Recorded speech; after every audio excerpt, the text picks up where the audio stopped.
So it's a tale of two democracies. This is Dr. Jawahar Surisetti from the Corona War India Leads. So the two democracies flouted around when the President of US and the Prime Minister of India meet. But when the coronavirus strikes or the COVID-19 pandemic happens, these two democracies behave differently.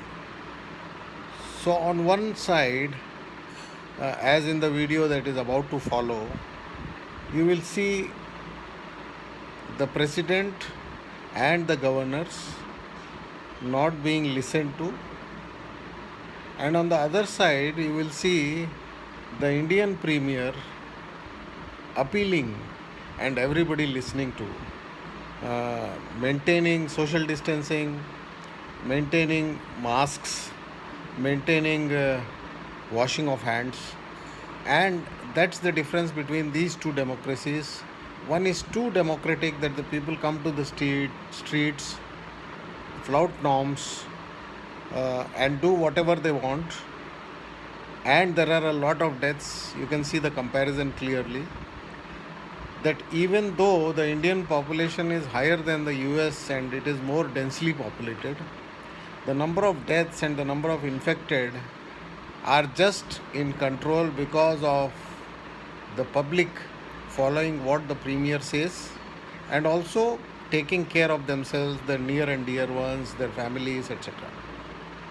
Whereas too much of democracy in the US has made the citizens flout norms and do things which are not good for the health of the citizens of US, and that's why the number of deaths are skyrocketing day in and day out.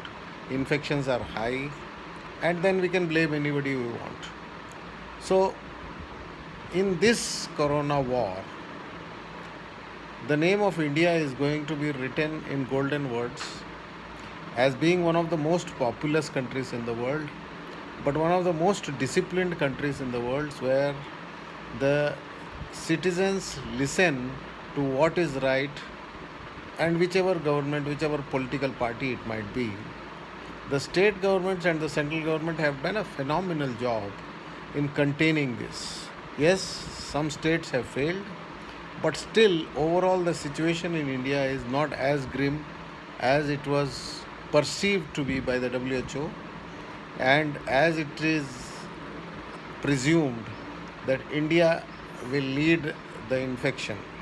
It's not happened. So kudos to the governments that have worked day in and day out, and kudos to the people who have stuck to the norms, stuck to what is right, stuck to what is good for them, and they are in every way trying to defeat the coronavirus or COVID-19. And whatever be the developed nations or whatever you might call them, today India, in terms of winning the war against corona, leads the way. Thank you very much. There's no pandemic. Media is the cancer. People are going to die. They die no matter what. I need a haircut. Yes. It's great. For heaven's sake, open the barber shops. Open the hair salons. We need haircuts, okay? We gotta buy food. We gotta go to work. We gotta provide for our families.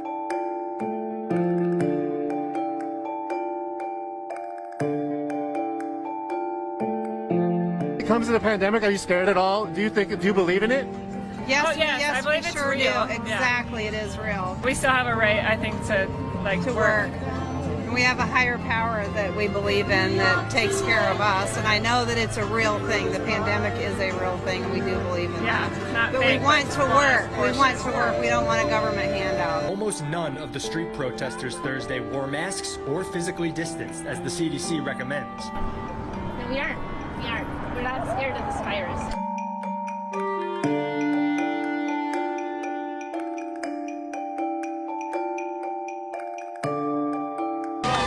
God bless America. Where's the circus? It's in that building right now. We're pretending now we need a social distance. But pretending we need masks. They should wear the mask. We are innocent until proven guilty, which means we do not need an immunity certificate, we do not need a test to prove that we're not vectors of disease and out walking around. We want them opened up so we can make our own health. You don't need to be our deciding factor on when we go to the doctor. We can't get to the doctor right now because you got it all clouded up with corona. It's not all about corona, it's about cancer, it's about all these other diseases and all these other illnesses. People being put on hold for surgeries and stuff because of it. You need to open it back up and let us be our own choice, our own voice. Can I see the back of your vest? This is Bikers for 45. He's the president of the Minnesota chapter.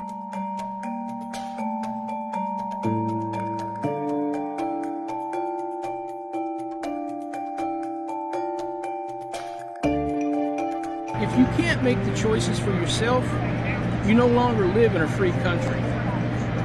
And right now, we do not live in a free country.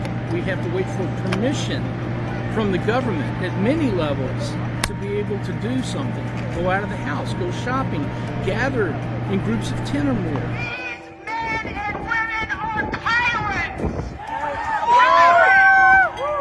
My husband and my son were confronted by the police last week for simply trying to make a living, all the while these politicians are being paid from our tax dollars!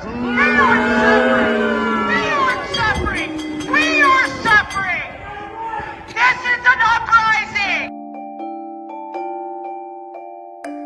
We have real-world examples. We had a church gathering here in Kansas that had 50 people infected, 6 deaths, and they went to 9 counties so far, and with the illness, and have that's how the spread occurred. Have you considered the health ramifications of being in a large group of people? Yes.